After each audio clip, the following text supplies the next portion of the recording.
In the heart of Umuzi, Nigeria, there stood a small hair salon unlike any other. Its name was simple Yasha's Hair Salon, but the reputation was extraordinary. Women traveled from nearby towns and even cities to sit in Yasha's chair. Why? Because Yasha had a gift. Styles that normally took 2 days, she finished in an hour. Her hands moved so fast, so perfectly, that people whispered she wasn't human. But there was something very strange about her salon. No mirrors. Not on the walls, not on the tables, not even in her customers' handbags. Before every appointment, Yasha would search each client's belongings and say in a calm but firm voice, "No mirrors allowed in this place." At first, people found it odd, but the speed and perfection of Yasha's braids made them ignore the rule. After all, what mattered more, a mirror or a perfect hairstyle? But not everyone agreed. One afternoon, a young woman named Zuri Adeyemi came into the salon. She had heard about Yasha's skills and wanted to see for herself. But when Yasha repeated her rule, Zuri frowned. "No mirrors? How can a hair salon ban mirrors? How will I know what my hair looks like?" Yasha simply answered, "If you don't follow my rules, I won't braid your hair." The other women in the salon looked away nervously. None of them dared to question Yasha. But Zuri was different. She refused and she left, determined to find out the truth. Her curiosity took her to an old woman known in the village for her spiritual wisdom, Mama Ogechi. When Zuri explained the strange rule, Mama Ogechi's face darkened. She lit incense, poured libation, and consulted her cowrie shells. Finally, she looked up and said, "Child, Yasha is bound by a spirit.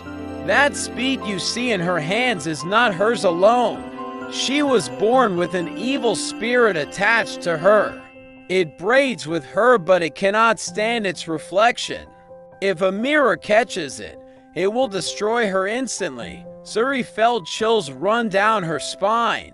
She now understood why Yasha lived with that rule. But she also understood something else. Yasha was a prisoner in her own gift. Mama Ogechi handed Zuri a small carved mirror. Coated with protective herbs, this mirror does not just reflect, it traps. If you truly want to help her, use it. But be warned, the spirit will not go quietly.